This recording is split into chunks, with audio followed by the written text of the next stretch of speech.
Very good. So what time are we at? We're at that time of the afternoon. Maybe just a quick audience check. Hands up in the audience if you think about the agri-food system mostly every day. All right, I'm seeing some raised hands. It's also me. Founders, waving of hands. Okay, that's about a third. Investors, any investors in the room? Cool. And do a little dance if you love food. Very good. Okay, fantastic. Good to get a room check. It seems like everybody here is pretty involved, so that means we can go deep. And we've got some great investors and people who think about the food system every day here with me. So we've got an exciting panel. The topic is decarbonising the food system and the innovations that are driving the change. So I'm joined by three panelists who do literally think about this every day. We've got Scilla Scapens, excuse me, I'm learning Dutch and the pronunciations. She's a partner of Future Food Fund and New Dawn Fund in the Netherlands, and she's also an LP in various funds that are also in the food and SynBio space, including Astronaut, Blue Horizon, and Straight On Capital. Adrian Friedrich, principal at Food Labs BC. You were previously investing into food at Astronaut Ventures and Maersk Growth, and Daniel Rubin, angel investor in 30 plus food tech companies. Founder of the Solvable Syndicate, investing into food and SynBio, and a partner, advisor, mentor to investors including Mudcake VC, Nordic Food Tech VC, Bloom Equity, Norsk Accelerator, Big Idea Ventures, Catapult Ocean. Daniel, did I miss any? Very good. And I'm Charlie, I'm from Rubio Impact Ventures, and my accent is Australian. How did you guess? Cool, so let's jump into it. And I want to set the scene. It is a big topic, so I want to set the scene with 3 facts and a linked challenge. So fact number 1, raising livestock emits as much greenhouse gas as all cars, planes, trains, and buses combined. So we need to shift away from animal-based proteins. Number 2, due to unsustainable farming practices, we are losing 100 times more topsoil, the fertile soil required to grow our food. We're losing that 100 times faster than it's being regenerated. So the challenge is we need to shift towards more sustainable regenerative farming practices. And number 3, globally we produce enough food for 12 billion people. For the mathematicians in the room, that's 1.5 times more than we need for the current population. And despite that, 700 million people a year go hungry. So challenge number 3 is we need to build a circular system that reduces the inefficiency and eliminates waste. So, alternative proteins, regenerative agriculture, circular food system, panelists. Are any of these challenges personal to you and why? Maybe Scilla, starting from you. Okay, good. Hi everybody. Thank you for inviting me, Charlie and the rest. I think they're all important, right? So, but personal would be the food waste. And coming from the Netherlands, I have a very nice picture, because the picture says more than 1,000 words. We have this retailer, and it stacks its produce like this, and on top of it, it has this system that emits moist, and to give this, to add to that kind of fresh feeling. And it doesn't make a lot of sense, because the moist will land on the fact that about 80% of the produce is packed in plastic. So that, to me, that is an image that still rattles my brain as to why do we still do that. So this is a symbol of this whole system that's not working, right? So food waste would be a very important one that we need to tackle, and it can be done in many different ways. So it's personal. It's personal to me, and I think once it becomes personal, people think as to somebody's going to do something about it. I guess, like everybody here, I'm just one of those somebodies. Very nice.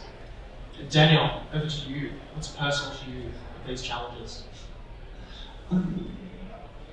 All of them, of course. Food waste, a very palpable thing in the daily life.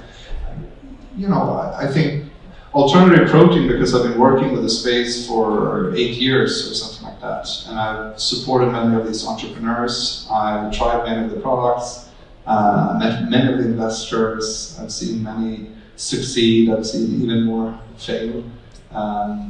It's been a very challenging couple of years for that entire industry, because alternative protein was so overhyped, and then people lost interest.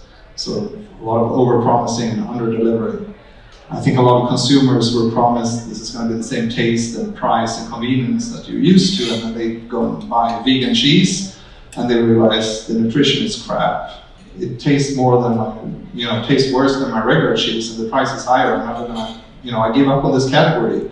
So for me, that's sort of personal. How can we bring better ingredients, better infrastructure to help alternative protein get to the next level? Yeah. Not to beat up on vegan cheese, but I've also had a fair few disappointing experiences. I'm really hoping it gets there because I do love cheese. It's going to be hard to give up. And Adrian? First of all, I agree on the cheese. That's a very difficult one to crack. I would add the farming side of things, especially as part of having the privilege of thinking about the future of food every day, and also spending time not just with innovators but also understanding the ins and outs of the industry. Spending time with farmers made the whole challenge around sustainability of the food system most personal to me, I would say. Because it's very easy to look at the food system analytically. I mean, only this week there's an Economist article about how to solve for CO2 emissions or carbon emissions overall. And one might think, 18%, why don't we just reduce it? Why don't farmers just switch from conventional to regenerative? The same way we see the adoption of alternative energy systems. And when you spend some time with farmers, going through a field, you really understand the nuances that come with it, because the beauty and the difficulty of the sector is it's incredibly complex, because food is not just calories, it's not just energy, it comes with much more, and oftentimes there's wiggle room for farmers to do something to deal with the challenges that they're facing of more extreme weather events. But oftentimes there's only so much they can do, so it really takes a tectonic shift to make something happen, and they feel that. And at the same time, agriculture is both one of the biggest emitters and one of the biggest victims of climate change. Yeah, completely agree. And are you spending a lot of time with farmers, or do you have a farm in your... Not as much as I would like to. Actually, I come from it totally outside in, so with a very fresh pair of eyes, I would say. But we do have fantastic farmers in our network and also investors in our fund that have a spectacular network. So we actually do these VC meets farmer visits more systematically. But then, of course, I've been making a few friends that I can ping very quickly and understand what the reality looks like. And you'd be surprised how many tech propositions you can kill quickly by just asking a farmer whether there is a room for adoption. Yeah. That's a great line of insight to have as a food investor. That's maybe also a recommendation for any founder to actually spend time in the field with farmers to see whether there's any budget or operational wiggle room or anything like that for whatever it is you're looking to build. Yeah, fantastic. Maybe Daniel, throwing to you for this next question. You mentioned food waste. You mentioned this hype cycle around alternative proteins. Can you tell us about a recent investment that you've done under one of these challenges, and tell us more about the investment thesis and the sustainability thesis? We did, for example, Raging Pig in Germany, which has a fun brand around plant-based sausage and bacon. But one which I really find special is this company in Argentina called Nilus. So they source ugly fruits and vegetables and also food with short expiry dates. They sell it using community group buying to the poorest people in the favelas that don't have supermarkets. So cutting the food prices of around 20% for these people. They've served 30 million meals. They've served 700,000 people in Argentina, Uruguay, a little bit Mexico City. And it's just the impact is fantastic, because you cut food waste, you increase access to nutritious foods. It's a win-win. Yeah, and maybe just going one step deeper on that. Obviously, food waste inside supply chains varies around the world, and in areas like Southern America, the food loss that happens before it gets to retail is higher. Was that part of your investment thesis? Is that something you observed and you can comment on? Obviously, in emerging markets where cold chains are unreliable, there's post-harvest food waste. Food doesn't get to the consumer. In rich markets, it's more restaurants, retail, and of course consumer level where food gets wasted. And the food system is a quarter of greenhouse gas emissions. Food waste is 1/3 is wasted, so that means 8% of total emissions. is food waste, which is crazy. I think aviation is maybe 1 or 2%. Yeah. So that's the size of the problem we have to solve. Yeah, yeah, and a surprising stat that I've heard as well in this space is how much food is lost before it leaves the farm gate. If it's not, the right specs or the right time of harvest, you just have, fields of onions rotting where they were planted, which is a big part of the problem here. Scylla, maybe thrown to you. Any investments that you've done recently that you would like to share? I could, it's actually on the topic as well. It's called, our last investment was in Food Forecast, a company from Germany, from Aachen. And they tackle the whole food waste problem as well by demand and supply forecasting, or AI forecasting. So they started in Germany, and we had the German bakeries, so apparently the German and bakeries, that's a big thing, the combination of it. And so they had a lot of them. And a lot of the food, the bread at the end of the day was thrown away because 1/3 is at the consumer level. And they find out that with getting all the data from the bakeries and adding external data, that they could predict it better. So at this point they know when the consumer is going to buy something, so they know when the bakery needs to order something and produce something. That will add, or that will make a total of 30% less food waste in those bakeries. So that's a lot. And on top of that, because that's just about the whole food waste, but on top of that, by preventing the bakeries of getting out of stock, they sold more even. So it's a top line and the cost diminishing, and so the bottom line is like a double standard that you're basically winning money by doing this. So I think this is a way of addressing the food waste in many ways, of course. This is AI coming into place, and we'll see more of that. So they're going from Germany to then bigger gastronomy and food service, and then eventually big retail chains as well, like the ones I talked to in my prior example. So that is our last investment, and it's delivering on both impacts and our top line revenue. Yeah. And that works, because otherwise, as we heard before, the panels before, sustainability at some points, unfortunate as it is, doesn't sell yet, not enough. So if you say, but you're going to make more money, people say, please come over. That helps. And how much of a dent do you think we can make into that stat around 1/3 of that waste happens post-consumer? It seems like it's a really tricky one. We can, on the front end, we can do this more efficiency, connecting food to its highest purpose. But once it leaves to that final, hand-to-mouth use, do you think that is something that we can tackle? Or is that just, there's always going to be that 30% that's going to be more difficult than the other? Well, the previous presenter had the solution now. So the consumer is super hard to influence. It's consumer behavior. But once you put a model on it that somebody's saving money or gaining money, it will help. Just drawing a card as in you should reuse or you should not throw away, and talking to consumers is not enough. So you need to come up with stuff. Yeah. Okay. All something for us in our own kitchens to be thinking about. Maybe Adrian, throwing to you. So we've had two kind of more circular food system investments. Any investments on alternative proteins or regen ag that you've done recently that you can tell us about? I'm relatively new in Team Food Lab, so this is technically my 3rd week. No deals yet. So I've done 5. But a company that I'm working with very closely, I have been following before, so I'm very happy that it's part of the recent Food Labs portfolio, is actually centered around both alternative proteins and regen ag, because when we talk about what's the future crop we want to see in the field, it's obviously something that is resource efficient, climate resilient, and of high value in a sense, so from a nutritional perspective or be it something else. Mm-hmm. And there comes this very talented plant scientist from Wageningen, who is very passionate about the topic of accelerated domestication. Because especially, of course, in Central Europe, we have gene modification technologies which bear a lot of potential, but also come at risk and have a particular image problem that will not fly in the coming years.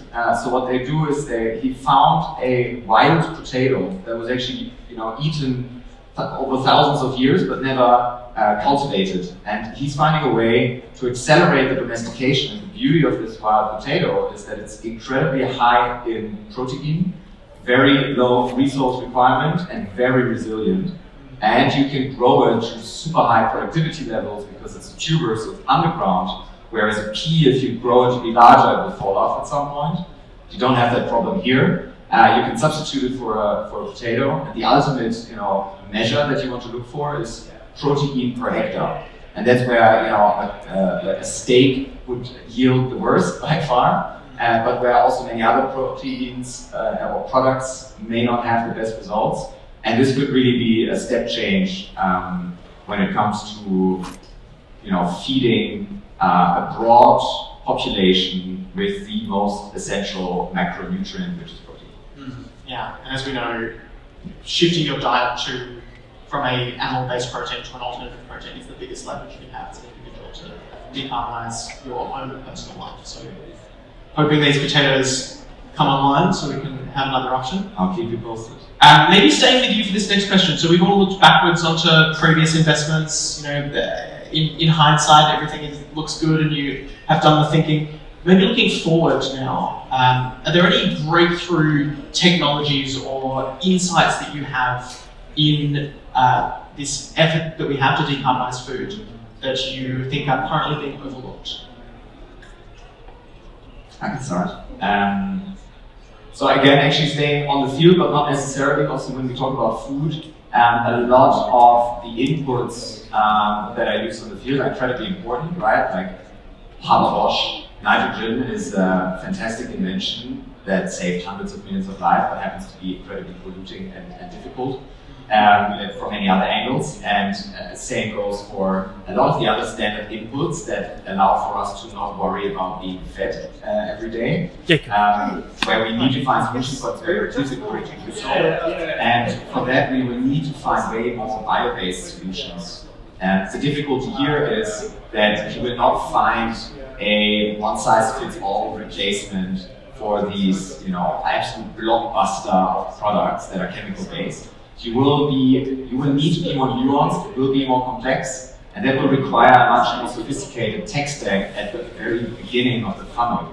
Because at the end of the day, if you talk about biologicals specifically, it's a numbers game, right? You have a list of strains of candidates that you need to push through a funnel into field trials and then into the market, right? To validate whatever it needs to do.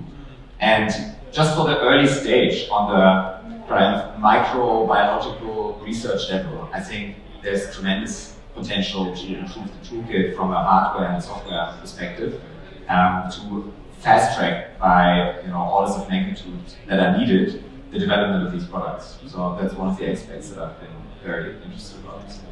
Yeah, and a follow-up on that. So obviously, fertilizer itself, incredibly high emissions input for agriculture. It's a big reason why the carbon footprint of a lot of fruit and vegetables remains quite high. There are alternatives that you can take here. So you've spoken about a couple. You've spoken about the biological component, where you're putting in nitrate-fixing bacteria that is fixing airborne nitrogen as it naturally does in nature, but supercharging that. Then you've got kind of this synthetic ammonia, where you're taking, it's an NH3 compound, so you're taking nitrogen from the air and you're using renewable power to electrolyze hydrogen.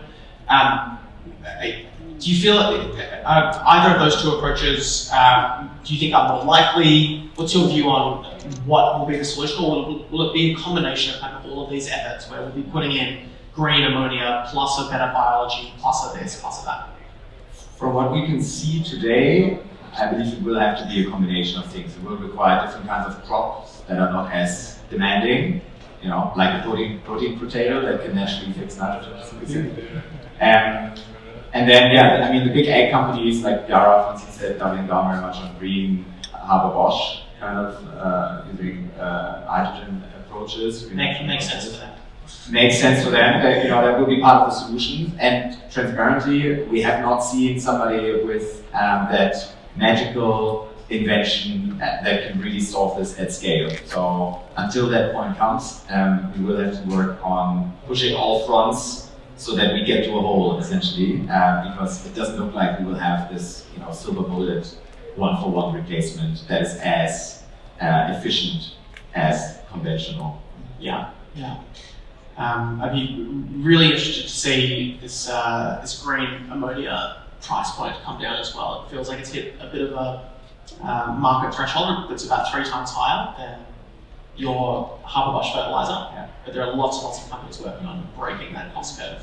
So let's see what happens. Yeah. And then, I mean, the more idealistic answer is to say, why not convert everything into region ag, and then you will have much less demand. That's obviously true for many areas of the world, and I've seen in many places how this does work. But obviously, it's not something that we will switch to overnight, and also not over a decade, realistically speaking. So that's obviously one component you shouldn't forget. Yeah. That there are different ways to practice your farming that are less chemical demanding. Yeah, yeah. You can always ask your farmers in your little red book when they are ready for a solution like this.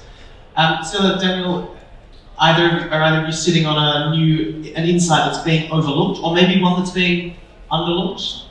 Well, it's something totally different. I think as an investor, we've been used to the fact that the money that we were, putting to innovation would eventually change the markets, right? And the market would pick it up, and scale would hit, and the price would come down, and then everything would be solved. I'm a big fan of Tony Siva, so I truly believe that's needs to happen. But on the other side, what we've seen the last couple of 2-3 years coming in more is regulations. And I've never been a big fan until now, that you see that this is actually driving and pushing a needle. So you have CSRD, you have biodiversity net gain, you have nature restoration, deforestation regulations, you name it, and then a whole list of them on plastics as well. So this is finally something where somebody or some instance saying, you got to stop what you're doing, you need to change it. And there's this whole new economy starting in that change, because all these companies are now obliged to report on something. They have no idea what, they know they how, but have to do it. So first of all, it's going to be reporting, then it's going to be reducing. So you see this whole economy of data-driven companies who are tapping into this nature-positive economy. And I think that's a very exciting, almost blue ocean kind of field ahead of us. So it's, of course, it's biological, so also, of course, it's regen, of course, it's impact. Everything has to happen. But the fact that we are also pushed by regulation besides market alone, I think that's very promising. That excites me.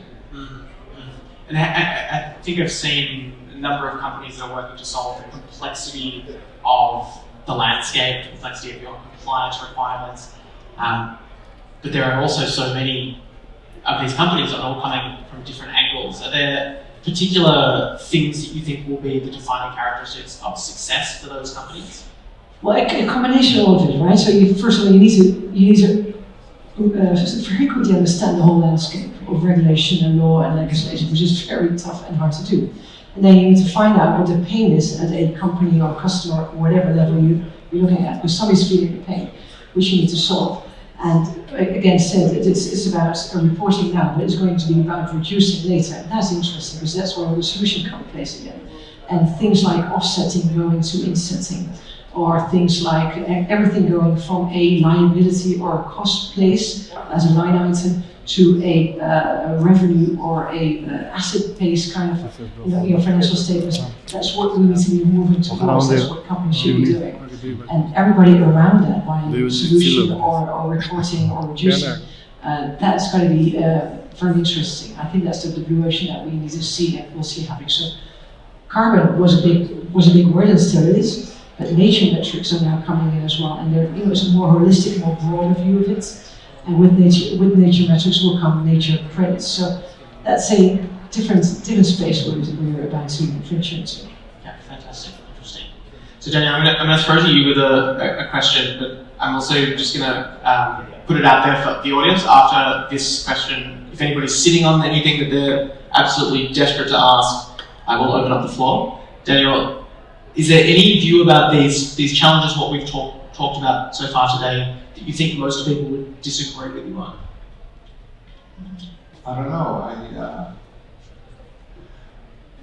One thing that sort of I think is the elephant is in the room is that there are a lot of interesting technologies, but this space is really, really underfunded. So there was a new report coming out from Goldman Green Food the other week, Food is Investable. They looked at investments for climate mitigation 2 years ago. So $200 billion invested for energy, $200 billion invested for transportation, $200 billion invested for buildings, climate mitigation. For food, $8 billion. So that's private. So out of $600 billion, 8 went to food. That's 1%. If you look at public funding, $600 billion. Out of those, $35 billion were invested in agri-food. So that's 3%. So 1 to 3% invested in climate mitigation for agri-food, despite the fact that food systems are 25% of greenhouse gas emissions. Yeah. So there are a lot of good solutions out there to reduce methane emissions in rice and in cattle and fossil-free fertilizer and food waste and so on. There's just not enough money to invest in all these innovations. And I think that's the sort of elephant in the room, both from the private and public sector. Yeah, yeah. Well, hopefully we can be convincing if we just do panels like this and call it out enough. So open to the floor. I can keep going with my questions, but I don't want to sit on anybody's question. And I see a hand here. Thank you. Speaking about regulation, so a lot of regulation is now about reporting.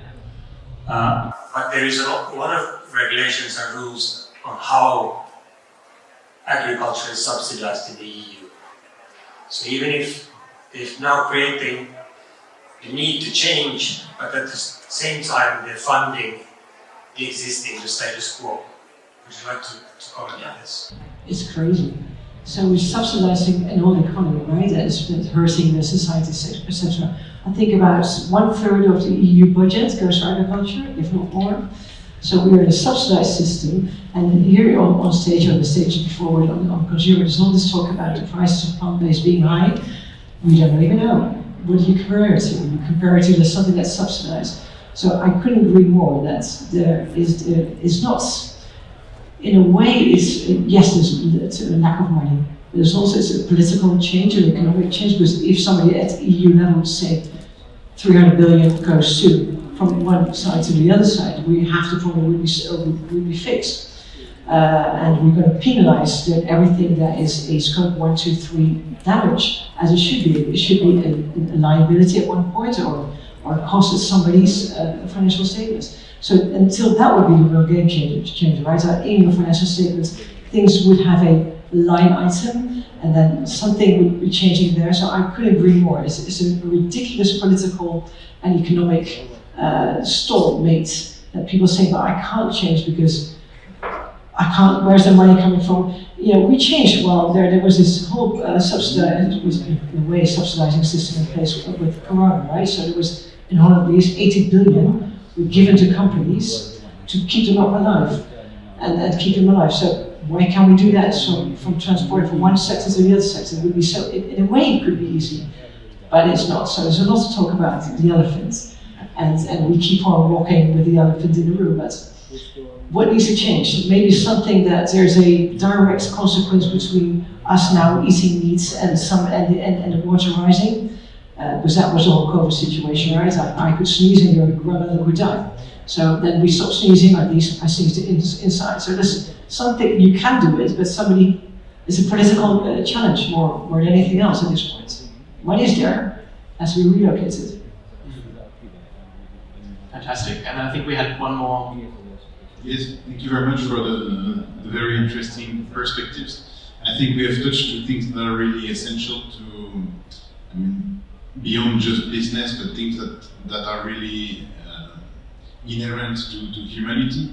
And so I think it would even be interesting to have some input from a philosopher or something in the panel to maybe expand a bit the debate. But I have a question regarding the nature credit you mentioned. I don't know, I'm a bit puzzled about this trend. Notably, I would like to ask you from an investment perspective, what do you think is the risk that the fact that you would develop those technologies on a private level to have metrics for nature that would then allow these credits? What is the risk when you invest in a startup that will be developing this, that it will be recuperated by states, because of course it would be such a fundamental change in the economy to price in nature that I don't know. I don't know how this could become, the fundamental of a new economy, this nature credit, and to be left to private actors. So that's the first thing. The second thing is don't you think that there is a risk if we measure some aspect of nature from the basis of what we know now? The way we measure these things, we could orient the future in a way that is not truly nature, but what we know of nature at this point, and then, engineering a world that is not what we want it to be. So I would like your perspective about this. Thank you. Okay. I can jump at the first question. Second question I didn't quite get. But the first question, sure, nature metrics is not the only solution to a changing system. It's about, everything needs to happen at one point, and a credit is basically a tool to finance something. We have carbon credits, they will evolve into nature credits, so it's a tool. And basically it's about the whole, you're trying to make the entire value chain better, but who's picking up the cost?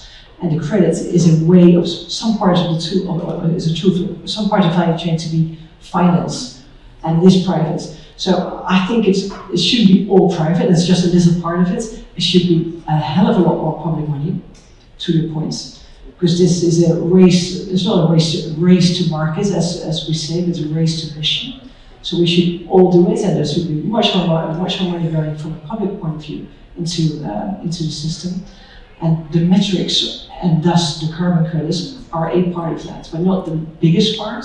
And most definitely not, the part that we learn a lot about carbon credits and where it can go wrong.